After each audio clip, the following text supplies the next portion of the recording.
Hi my beautiful viewers, ಹೇಗಿದ್ದೀರಾ? ಎಲ್ಲರೂ ಚೆನ್ನಾಗಿದ್ದೀರಲ್ವಾ? Welcome back to my YouTube channel and welcome back to my daily vlog. ಇವತ್ತಿನ ತಿಂಡಿ ಅಂತ ಹೇಳೋದಿಲ್ಲ, ಇದನ್ನು ನೈಟ್ ಊಟಕ್ಕೆ ಅಂತ ಮಾಡಿದ್ದು.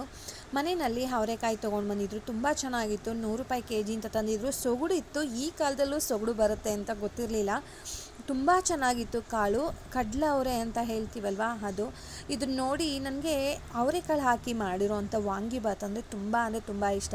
ಸೊ ಮನೆಯಲ್ಲಿ ನೈಟಿಗೆ ವಾಂಗಿಬಾತನ್ನೇ ಮಾಡು ಅಂತ ಅಂದ್ಬಿಟ್ಟು ಹೇಳಿದ್ರು. ಸೊ ನೈಟು ಊಟಕ್ಕೇ ವಾಂಗಿಬಾತು ಮತ್ತು ಮಸಾಲ ವಡೆ. ನಮ್ಮ ಮನೆಯಲ್ಲಿ ಮಸಾಲ ವಡೆ ತುಂಬ ಫೇಮಸ್ಸು, ಯಾಕೆಂದರೆ ನೆನೆಸ್ಕೊಂಡಾಗೆಲ್ಲ ಅದನ್ನು ವಡೆ ಮಾಡ್ತಾಯಿರ್ತೀವಿ. ತುಂಬ ಚೆನ್ನಾಗಿ ಬರುತ್ತೆ. ನಮ್ಮ ಮನೆ ಮಕ್ಕಳಿಂದ ಹಿಡಿದು ನಮ್ಮ ಮನೆಯವ್ರ ತನಕನೂ ಕೂಡ ತುಂಬ ಇಷ್ಟಪಟ್ಟು ತಿನ್ನುವಂಥ ಸೈಡ್ ಡಿಶ್ ಅಂತ ಹೇಳ್ಬೋದು ಮಸಾಲ ವಡೆ. ಈಸಿಯಾಗಿ ಮಾಡ್ಬೋದು, ಒಂದು ಸ್ವಲ್ಪ ಕೂಡ ಎಣ್ಣೆನ ಅಬ್ಸರ್ವ್ ಮಾಡ್ಕೊಂಡಿರಲ್ಲ. ಸೊ ರಾತ್ರಿ ಊಟಕ್ಕೆ ಅವರೆಕಾಳು ಹಾಕಿ ವಾಂಗಿಬಾತು ಮತ್ತು ಮಸಾಲ ವಡೆಯನ್ನು ಮಾಡಿದೆ, ತುಂಬ ಚೆನ್ನಾಗಿತ್ತು. ಇದು ಮಧ್ಯಾಹ್ನದ ವ್ಲಾಗ್. ಇದು ಮಧ್ಯಾಹ್ನ ಇದನ್ನು ಮಾಡ್ಕೊಂಡಿದ್ದು. ಬ್ಲಿಂಕಿಟ್ ಅಂತ ಹೊಸದಾಗಿ ಒಂದು ಆ್ಯಪ್ ಹಾಕ್ಕೊಂಡಿದೆ. ಇದು ಯಾವುದೇ ರೀತಿಯಾಗಿರೋಂಥ ಸ್ಪಾನ್ಸರ್ಡ್ ವಿಡಿಯೋ ಅಲ್ಲ ಸ್ನೇಹಿತರೆ. ಇದು ನಾನು ಪೇ ಮಾಡಿ ತರಿಸ್ತಾ ಇರೋವಂಥದ್ದು. ಖುಷಿ ಆಯಿತು, ಅದಕ್ಕೆ ಅದನ್ನು ಏನು ಖುಷಿ ಅಂತ ಅಂದ್ಬಿಟ್ಟು ನಿಮ್ಮ ಜೊತೆ ಶೇರ್ ಮಾಡ್ತಾಯಿದ್ದೀನಿ ಅಷ್ಟೇ. ಇವತ್ತು ಆಚೆ ಹೋಗೋದಕ್ಕಾಗಲಿಲ್ಲ, ಮಕ್ಕಳು ಮಶ್ರೂಮ್ ಬೇಕು ಅಂತ ಹೇಳಿದ್ರು. ಸೊ ಮಶ್ರೂಮಲ್ಲಿ ಏನಾದ್ರು ಡಿಶ್ ಮಾಡಬೇಕಲ್ಲ ಅಂತ ಹೇಳ್ಬಿಟ್ಟು ಅರ್ಜೆಂಟಲ್ಲಿ ನಾನು ಕೂಡ ಆಚೆ ಎಲ್ಲೂ ಹೋಗಲಿಲ್ಲ, ಮನೆಯವರು ಇರಲಿಲ್ಲ. ಸೊ ಬ್ಲಿಂಕಿಟ್ ಅಂತ ಒಂದು ಆ್ಯಪ್ ಹಾಕ್ಕೊಂಡಿದ್ದೆ, ಯಾರೋ ಹಿಂಗೆ ರೆಫರ್ ಮಾಡಿದರು, ಹಾಕ್ಕೊಂಡಿದ್ದೆ. ಅದಕ್ಕೆ ಸರಿ ಆಯಿತು, ಒಂದ್ಸಲೂ ತರಿಸೋಣ ಅಂತ ಹೇಳ್ಬಿಟ್ಟು ಎಮರ್ಜೆನ್ಸಿಗೆ ಏನು ಬೇಕು ಅಂತ ಅಂದ್ಬಿಟ್ಟು ಅಂಥವನ್ನು ತರಿಸಿದೆ. ಜಸ್ಟ್ ಇದು 10 to 12 ಮಿನಿಟ್ ಒಳಗಡೆ ಡೆಲಿವರ್ ಕೊಟ್ಟರು ಸ್ನೇಹಿತರೆ. ತುಂಬ ಖುಷಿ ಆಯಿತು. ಮತ್ತು ರೇಟೂ ಅಷ್ಟೊಂದೇನು ಅನ್ನಿಸ್ಲಿಲ್ಲ, ಆ ರೀತಿಯಾಗಿ ಏನಿರಲಿಲ್ಲ, ರೀಸನಬಲ್ ಆಗಿತ್ತು. ಇದು ಆ್ಯಕ್ಚುಲಿ ಹೇಳ್ಬೇಕಂದ್ರೆ ಈ ಎಮರ್ಜೆನ್ಸಿ ಅಂತ ಹೇಳಿದೆ ಅಲ್ವಾ, ಇಷ್ಟು ಐಟಮ್ಮು ಅಷ್ಟು ಅವಶ್ಯಕತೆ ಇತ್ತು, ಅದಕ್ಕೆ ಅಂತಲೇ ಮಾಡಿದೆ.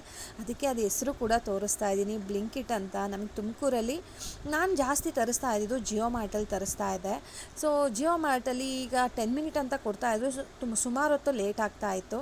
ಬ್ಲಿಂಕಿಟ್ಟಲ್ಲಿ ವಿತಿನ್ 10 ಮಿನಿಟ್ ಅಂತ ಇತ್ತಲ್ವ ಅಂತ ಹೇಳ್ಬಿಟ್ಟು ಮಾಡಿದೆ. ಅವ್ರು ಹೇಳ್ದಾಗೇ ತಂದುಕೊಟ್ರು ಸ್ನೇಹಿತರೆ. ಲೊಕೇಶನ್ ಇರುತ್ತೆ ಅಲ್ವಾ, ಸೊ ಈಸಿಯಾಗಿ ತಂದುಕೊಡ್ತಾರೆ. ಮತ್ತು ಫೋನ್ ಮಾಡೋದು ಜಾಸ್ತಿ ಮಾಡಲ್ಲ, ಮಾಡ್ತಾರೆ. ಒನ್ ಟೈಮ್ ಕನ್ಫರ್ಮೇಷನಿಗೆ ಮಾಡ್ಕೋತಾರೆ ಅಡ್ರೆಸ್ ಇದೇನಾ ಅಂತ ಹೇಳ್ಬಿಟ್ಟು. ಆ ರೀತಿಯಾಗಿ ಮತ್ತು ಮಾವಿನಣ್ಣು ಅಷ್ಟೇ ತರಿಸಿದೆ, ನೋಡೋಣ ಹೇಗಿರುತ್ತೆ ಅಂತ ಹೇಳ್ಬಿಟ್ಟು. ಪ್ಯಾಕಿಂಗ್ ನೋಡ್ತಾ ಇರ್ಬೋದು, ಎಷ್ಟು ಚೆನ್ನಾಗಿ ಮಾಡಿದರು ಅಂದರೆ ತುಂಬ ಚೆನ್ನಾಗಿ ಮಾಡಿದರು. ಎಲ್ಲೂ ಕೂಡ ಪ್ರೆಸ್ ಆಗುತ್ತೆ, ಒತ್ತಿದೆ, ಡ್ಯಾಮೇಜ್ ಇದೆ, ಆ ಥರ ಏನೂ ಇರಲಿಲ್ಲ ಸ್ನೇಹಿತರೆ. ತುಂಬ ಚೆನ್ನಾಗಿತ್ತು, ಖುಷಿ ಆಯಿತು. ಸೊ ಆ ಖುಷಿಗೆ ಈ ವ್ಲಾಗನ್ನು ಮಾಡ್ತಾಯಿದ್ದೀನಿ. ಯಾರೂ ಯೂಸ್ ಮಾಡಿಲ್ಲ ಅಥವಾ ಯೂಸ್ ಮಾಡಿರೋರು ಅವ್ರ ಒಪಿನಿಯನ್ನ ದಯವಿಟ್ಟು ನನಗೆ ಶೇರ್ ಮಾಡಿ. ನಿಮ್ಮ ಅನಿಸಿಕೆ ಹೇಗಿತ್ತು, ನಿಮ್ಮ ಒಪಿನಿಯನ್ ಹೇಗಿದೆ ಅದ್ರ ಬಗ್ಗೆ ಅಂತ ಹೇಳ್ಬಿಟ್ಟು. ಯಾಕಂದರೆ ನನಗಂತೂ ಖುಷಿ ಆಯಿತು. ಈ ಪ್ಯಾಕಿಂಗ್ ನೋಡಿದ್ದೆ ಅಲ್ವಾ, ಸ್ಪೆಷಲಾಗಿ ಈಗ ಏನಾದರೂ ತರಕಾರಿ ತೊಗೊಂಡು ಬಂದರೆ ನಾವು ಸಪ್ರೇಟ್ ಕವರ್ಗಳಲ್ಲೆಲ್ಲ ಹಾಕಿ ಪ್ಯಾಕ್ ಮಾಡಿ ಫ್ರಿಡ್ಜ್ನಲ್ಲಿ ಸ್ಟೋರ್ ಮಾಡ್ತೀವಿ. ಬಟ್ ಡೈರೆಕ್ಟಾಗಿ ಇದನ್ನು ಫ್ರಿಡ್ಜ್ನಲ್ಲಿ ಸ್ಟೋರ್ ಮಾಡಿಬಿಡ್ಬೋದು, ಈಸಿಯಾಗಿ ಇಟ್ಬಿಡ್ಬೋದು. ಮತ್ತು ಇದನ್ನು ಎಕ್ಸ್ಟ್ರಾ ಇನ್ನೊಂದು ಕವರ್ ಮಾಡಬೇಕು, ಸ್ಟೋರ್ ಮಾಡಬೇಕು, ಆ ಥರ ಏನೂ ಇಲ್ಲ. ನಾನು ಹೇಳಿದ್ನಲ್ವ, ಇದು ನನ್ನ ಸಮಾಧಾನಕ್ಕೆ, ನನ್ನ ಖುಷಿಗೆ ಅಂತ ಮಾಡಿರೋ ಅಂಥ ವಿಡಿಯೋ. ಇದು ಯಾವುದೇ ರೀತಿಯಾಗಿರೋಂಥ ಸ್ಪಾನ್ಸರ್ಡ್ ವಿಡಿಯೋ ಅಲ್ಲ ಸ್ನೇಹಿತರೆ. ಅದೇ ರೀತಿಯಾಗಿ ಒಂದೊಳ್ಳೆ ಗ್ರೇವಿ ಮತ್ತು ಇನ್ಸ್ಟೆಂಟಾಗಿ ಮಾಡುವಂಥ ರೊಟ್ಟಿ ರೆಸಿಪಿ ಬನ್ನಿ ನೋಡೋಣ. ಬೆಳಗಿನ ತಿಂಡಿಗೆ ಅಥವಾ ಲಂಚ್ ಬಾಕ್ಸ್ಗೆ ಈ ರೀತಿಯಾಗಿರೋವಂಥ ಗರಿಯಾಗಿರೋವಂಥ ರೊಟ್ಟಿ ಜೊತೆ ಸೂಪರ್ ಕಾಂಬಿನೇಷನ್ ಆಗಿ ಹೀರೆಕಾಯಿ ಎಣ್ಗಾಯಿ ಇದ್ದರೆ ಆಹಾ, ಏನು ಕಾಂಬಿನೇಷನ್ ಅಂತ ಹೇಳ್ತೀರಾ. ತುಂಬ ರುಚಿಯಾಗಿರುತ್ತೆ, ಈಸಿಯಾಗಿ ಮಾಡೋ ಅಂಥ ರೆಸಿಪಿ. ತುಂಬ ಡಿಲೀಷಿಯಸ್ ಆಗಿರೋ ಅಂಥ ಗ್ರೇವಿ ರೆಸಿಪಿಯನ್ನು ತೊಗೊಂಡು ಬಂದಿದ್ದೀನಿ. ಹೀರೆಕಾಯಿ ಎಣ್ಗಾಯಿ ಯಾವತ್ತಾದರೂ ಕೇಳಿದ್ದೀರಾ, ಟ್ರೈ ಮಾಡಿದ್ದೀರಾ? ಬಟ್ ಈ ವಿಡಿಯೋ ನೋಡಿದ ಮೇಲೆ ಡೆಫಿನೆಟಾಗಿ ಟ್ರೈ ಮಾಡಿದ ಮೇಲೆ ಕಳೆದೇ ಹೋಗ್ಬಿಡ್ತೀರಾ ಸ್ನೇಹಿತರೆ. ಬನ್ನಿ ಹೇಗೆ ಮಾಡೋದು ನೋಡ್ಕೊಂಡು ಬರೋಣವಾ. ನಾನು ಇಲ್ಲೊಂದು ಪ್ಯಾನ್ ತೊಗೊಂಡಿದ್ದೀನಿ. ಪ್ಯಾನ್ಗೆ ಸುಮಾರು ಒಂದು 5ರಿಂದ 6 ಸ್ಪೂನಷ್ಟು ಎಣ್ಣೆ ಹಾಕೋತಾ ಇದ್ದೀನಿ. ಇದಕ್ಕೆ ನಾವು ನೀಟಾಗಿ ಪೀಲ್ ಮಾಡಿ, ನೀಟಾಗಿ ತೊಳ್ಕೊಂಡು, ಅದನ್ನು ಕಟ್ ಮಾಡಿ ಇಟ್ಕೊಂಡಿರೋ ಅಂಥ ಹೀರೆಕಾಯನ್ನು ಇದಕ್ಕೆ ಹಾಕ್ಕೊಂಡು ಫ್ರೈ ಮಾಡಬೇಕಾಗತ್ತೆ. ನೋಡಿ, ಈ ರೀತಿಯಾಗಿ ಹೀರೆಕಾಯನ್ನು ಕಟ್ ಮಾಡ್ಕೊಳ್ಬೇಕು. ನೋಡಿ, ಈ ಥರ ಭಾಗ ಮಾಡ್ಕೊಬೇಕು, ಬಟ್ ಪೀಸ್ ಆಗಬಾರ್ದು. ಈ ಥರ ಇದ್ದರೆ ತುಂಬ ಚೆನ್ನಾಗಿರುತ್ತೆ, ಮಸಾಲೆನೂ ಕೂಡ ತುಂಬ ಚೆನ್ನಾಗಿ ಹಿಡಿಯುತ್ತೆ. ನಾನಿಲ್ಲಿ ಸುಮಾರು ಒಂದು ಅರ್ಧ ಕೆಜಿಗಿಂತ ಕಡಿಮೆ, 1/4 ಕೆಜಿಗಿಂತ ಜಾಸ್ತಿ ಇದೆ, ಒಂದು ಚಿಕ್ಕದಾಗಿರೋಂಥ ಹೀರೆಕಾಯಿ ಪೂರ್ತಿಯಾಗಿ ತೊಗೊಂಡಿದ್ದೀನಿ. ಇದನ್ನು ಇಷ್ಟನ್ನು ಕೂಡ ಎಣ್ಣೆಯಲ್ಲಿ ಫ್ರೈ ಮಾಡ್ಕೊಳ್ಳೋಣ. ಇದು ಡೈರೆಕ್ಟು ನಾವು ಮಾಡಬೇಕಾದ್ರೆ ಹಾಕ್ಬಿಟ್ರೆ ಅಷ್ಟು ಬೇಗ ಫ್ರೈ ಆಗೋದಿಲ್ಲ. ಸೊ ಇದನ್ನು ಸಪ್ರೇಟಾಗಿ ಫ್ರೈ ಮಾಡ್ಕೊಳ್ಳೋಣ. ನೀವು ಇದಕ್ಕೆ ಬೇಕು ಅಂತ ಹೇಳಿದ್ರೆ ಫ್ರೈ ಮಾಡಬೇಕಾದ್ರೇ ಸ್ವಲ್ಪ ಉಪ್ಪನ್ನು ಹಾಕ್ಕೊಳ್ಬೋದು. ಆವಾಗ ಉಪ್ಪು ಚೆನ್ನಾಗಿ ಹಿಡಿಯುತ್ತೆ ಅಂತ ಇಲ್ಲಿ ನಾನು ಉಪ್ಪೇನು ಹಾಕ್ತಾ ಇಲ್ಲ, ಡೈರೆಕ್ಟು ಮಸಾಲೆಗೆ ಹಾಕ್ತಾ ಇದ್ದೀನಿ. ಇದನ್ನು ಸುಮಾರು ಒಂದು 2 ನಿಮಿಷ ಇದನ್ನು ಮೀಡಿಯಮ್ ಫ್ಲೇಮ್ನಲ್ಲಿ ಹುರ್ಕೊಳ್ಳೋಣ. ಕಲರ್ ಕೂಡ ಚೇಂಜ್ ಆಗುತ್ತೆ, ಸ್ವಲ್ಪ ಸಾಫ್ಟ್ ಆಗ್ತಾ ಬರುತ್ತೆ. ತುಂಬ ರುಚಿಯಾಗಿರುತ್ತೆ. ನೀವು ಇದು ಯಾವುದಕ್ಕೆ ಬೇಕಾದರೂ ಕಾಂಬಿನೇಷನ್ ಮಾಡ್ಬೋದು ಸ್ನೇಹಿತರೆ. ನೋಡಿ ಕಲರ್ ಕೂಡ ಚೇಂಜ್ ಆಗಿದೆ, ಸಾಫ್ಟ್ ಕೂಡ ಆಗಿದೆ. ಈ ರೀತಿಯಾಗಿ ಪರ್ಫೆಕ್ಟಾಗಿ ಫ್ರೈ ಮಾಡ್ಕೊಳ್ಬೇಕು, ಇಲ್ಲಾಂದರೆ ಸ್ವಲ್ಪ ಹಸಿ ಸ್ಮೆಲ್ ಇದ್ದಂಗೆ ಅನ್ನಿಸ್ತಾ ಇರುತ್ತೆ. ಬಟ್ ಈ ರೀತಿ ಮಾಡೋದ್ರಿಂದ ಟೇಸ್ಟು ತುಂಬ ಚೆನ್ನಾಗಿ ಬರುತ್ತೆ. ಕಡಿಮೆ ಅಂದರೂ ಕೂಡ ನೀವು ವಾರಕ್ಕೊಂದ್ಸಲ ಈ ಒಂದು ರೆಸಿಪಿಯನ್ನು ಟ್ರೈ ಮಾಡ್ತೀರಾ, ಅಷ್ಟು ಚೆನ್ನಾಗಿರುತ್ತೆ. ಮಿಸ್ ಮಾಡದೆ ವಿಡಿಯೋನ ಸೇವ್ ಮಾಡ್ಕೊಳ್ಳಿ ಸ್ನೇಹಿತರೆ. ನೋಡಿ ಈಗ ಹೀರೆಕಾಯಿ ರೆಡಿ ಆಗಿದೆ, ಇದನ್ನು ಸಪ್ರೇಟ್ ಮಾಡ್ಕೋತಾ ಇದ್ದೀನಿ. ಅದೇ ಬಾಣಲಿಗೆ ಎಣ್ಣೆ ಇದೆ, ಅದಕ್ಕೇ ಸ್ವಲ್ಪ ಮಸಾಲೆನ ಫ್ರೈ ಮಾಡ್ಕೊಳ್ಳೋಣ. ಇಲ್ಲಿ ಸುಮಾರು ಒಂದು 4 ಸ್ಪೂನಷ್ಟು ಕಡಲೆ ಬೀಜ ತೊಗೊಂಡಿದ್ದೀನಿ. ಎಲ್ಲದನ್ನು ಒಟ್ಟಿಗೆ ಸೇರಿಸಿ ಫ್ರೈ ಮಾಡ್ಕೊಳ್ಳೋಣ. ಖಾರಕ್ಕೆ ಬೇಕಾದಷ್ಟು ಹಸಿಮೆಣಸಿನ್ಕಾಯಿ, ನಿಮ್ಮ ಮನೆಯಲ್ಲಿ ಖಾರ ಹೇಗೆ ತಿಂತೀರಾ ಅದ್ರ ಮೇಲೆ ಹಾಕ್ಕೊಳ್ಬೋದು. ನಾನಿಲ್ಲಿ ಸುಮಾರು ಒಂದು 3 ಹಸಿಮೆಣಸಿನ್ಕಾಯಿ, ಒಂದು 3ರಿಂದ 4 ಗೋಡಂಬಿ, 1 ಇಂಚಷ್ಟು ಶುಂಠಿ, ಒಂದು ಚಿಕ್ಕ ಗೆಡ್ಡೆವಷ್ಟು ಬೆಳ್ಳುಳ್ಳಿ, ಇಷ್ಟನ್ನು ಫ್ರೈ ಮಾಡ್ಕೊಳ್ಳೋಣ ಸ್ನೇಹಿತರೆ. ಈ ಒಂದು ಮಸಾಲೆ ಏನು ರುಚಿ ಅಂತ ಹೇಳ್ತೀರಾ, ಅಬ್ಬಬ್ಬಾ ತುಂಬ ರುಚಿಯಾಗಿ ಬರುತ್ತೆ. ನೋಡಿ ಇದನ್ನು ಅಷ್ಟೇ ಮೀಡಿಯಮ್ ಫ್ಲೇಮ್ನಲ್ಲಿನೇ ಫ್ರೈ ಮಾಡ್ಕೊಬೇಕು. ಮೆಣಸಿನ್ಕಾಯಿಗೆ ಮಧ್ಯ ಸೀಳ್ಬಿಟ್ಟು ಹಾಕೊಳ್ಳಿ ಸ್ನೇಹಿತರೆ, ಇಲ್ಲಾಂದರೆ ಎಣ್ಣೆಗೆ ಹಾಕಿದಾಗ ಸಿಡಿಯುತ್ತೆ. ನೋಡಿ ಈಗ ಆಲ್ಮೋಸ್ಟ್ ಆಗಿದೆ. ಈ ಟೈಮ್ನಲ್ಲಿ ನಾನು ಸ್ಟವನ್ನು ಆಫ್ ಮಾಡ್ತಾ ಇದ್ದೀನಿ. ಇದಕ್ಕೆ 1ರಿಂದ 2 ಸ್ಪೂನಷ್ಟು ಬಿಳಿ ಎಳ್ಳು, ಸ್ವಲ್ಪ ಕೊತ್ತಂಬರಿ ಸೊಪ್ಪು, ಹಸಿ ಕಾಯಿ ತುರಿ ತೊಗೊಂಡಿದ್ದೀನಿ. ನಾನಿಲ್ಲಿ ಸುಮಾರು ಒಂದು 2ರಿಂದ 3 ಸ್ಪೂನಷ್ಟು ಹಸಿ ಕಾಯಿ ತುರಿ ತೊಗೊಂಡಿದ್ದೀನಿ. ಒಂದು ಸ್ವಲ್ಪ ಬೆಲ್ಲ, ನಾನಿಲ್ಲಿ ಆರ್ಗ್ಯಾನಿಕ್ ಬೆಲ್ಲ ಹಾಕಿದ್ದೀನಿ ಅಷ್ಟೇ, ನೀವು ಮಾಮೂಲು ಬೆಲ್ಲ ಕೂಡ ಹಾಕ್ಬೋದು. ಸ್ವಲ್ಪ ಹುಣಸೆಹಣ್ಣು, 1 ಸ್ಪೂನಷ್ಟು ಹುರಿಗಡಲೆ. ಇಷ್ಟನ್ನು ತಣ್ಣಗಾಗೋದಕ್ಕೆ ಬಿಟ್ಬಿಟ್ಟು ಮಿಕ್ಸಿನಲ್ಲಿ ಫೈನ್ ಪೇಸ್ಟ್ ಮಾಡ್ಕೊಳ್ಳೋಣ. ಒಂದು 3 ಸ್ಪೂನಷ್ಟು ಎಣ್ಣೆ ಹಾಕೋತಾ ಇದ್ದೀನಿ.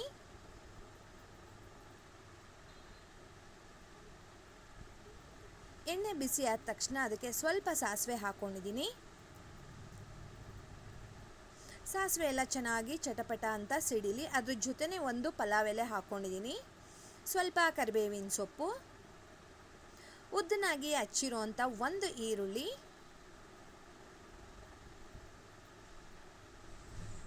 ಸ್ವಲ್ಪ ಇಂಗು.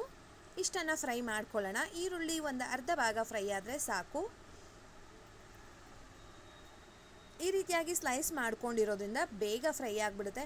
ಇದು ಕಡಿಮೆ ಅಂದರೂ ಕೂಡ ಒಂದು 8ರಿಂದ 10 ನಿಮಿಷ ಒಳಗಡೆ ಈ ಗ್ರೇವಿ ರೆಡಿ ಆಗಿಬಿಡುತ್ತೆ. ಇವಾಗ ನಾವು ಫ್ರೈ ಮಾಡಿ ಇಟ್ಕೊಂಡಿರೋವಂಥ ಹೀರೆಕಾಯನ್ನು ಇದಕ್ಕೆ ಹಾಕ್ಕೊಳ್ಳೋಣ. ಇದಕ್ಕೆ ಒಂದು 1/4 ಟೀ ಸ್ಪೂನಷ್ಟು ಅರಿಶಿಣ, ಇದನ್ನು ಹಾಕ್ಕೊಂಡು ಒಂದೊಳ್ಳೆ ಮಿಕ್ಸ್ ಮಾಡೋಣ. ನೋಡಿ ಕಲರ್ ಕೂಡ ಚೇಂಜ್ ಆಗ್ತಾ ಇದೆ.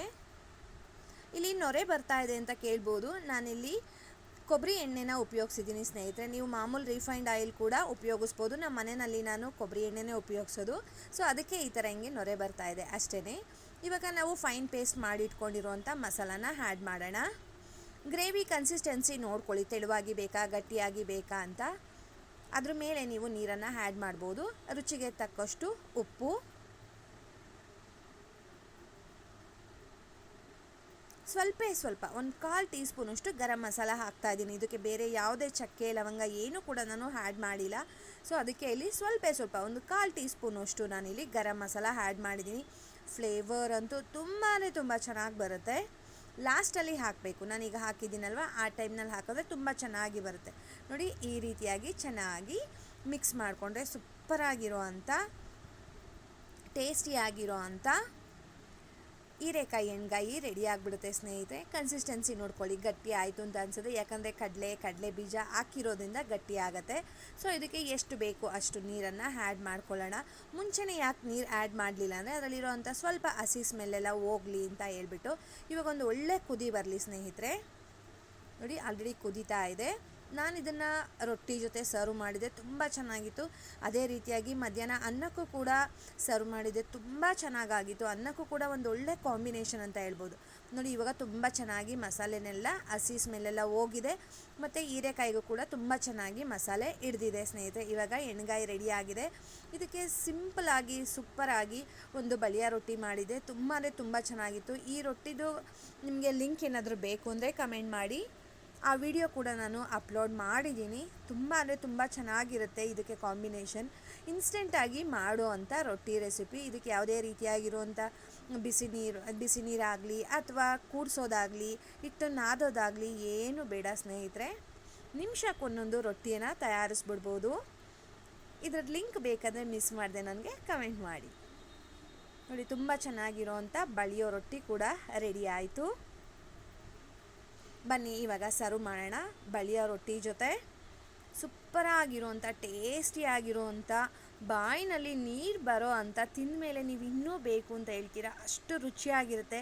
ಕೈ ಬೆರಳನ್ನು ಕೂಡ ಬಿಡೋದಿಲ್ಲ ಸ್ನೇಹಿತರೆ. ಅದನ್ನು ಕೂಡ ತಿನ್ನಬೇಕು ಅಂತ ಅನ್ನಿಸ್ತಾ ಇರುತ್ತೆ, ಯಾಕಂದರೆ ಅಷ್ಟು ರುಚಿಯಾಗಿರುತ್ತೆ. ಕೈನಲ್ಲಿರುವಂಥ ಸ್ವಲ್ಪ ಮಸಾಲೆನೂ ಕೂಡ ನೀವು ವೇಸ್ಟ್ ಮಾಡೋದಿಲ್ಲ. ತುಂಬ ರುಚಿಯಾಗಿರೋ ಅಂಥ ಹೀರೆಕಾಯಿ ಎಣ್ಗಾಯಿ ರೆಡಿ ಆಯಿತು. ನಿಮ್ಮೆಲ್ಲರಿಗೂ ಕೂಡ ಈ ಒಂದು ವಿಡಿಯೋ ಇಷ್ಟ ಆಗಿದೆ ಅಂತ ಅಂದ್ಕೊಳ್ತಾ ಇದ್ದೀನಿ. ಇಷ್ಟ ಆಗಿದರೆ ಮಿಸ್ ಮಾಡದೆ ಟ್ರೈ ಮಾಡಿ. ಯಾರೆಲ್ಲ ಟ್ರೈ ಮಾಡ್ತೀರಾ ಕಮೆಂಟ್ ಮಾಡೋದನ್ನು ಮರಿಬೇಡಿ ಸ್ನೇಹಿತರೆ. ಹೋಗಿ ಬರಲಾ? ಬಾಯ್ ಸ್ನೇಹಿತರೆ, ನಮಸ್ತೆ.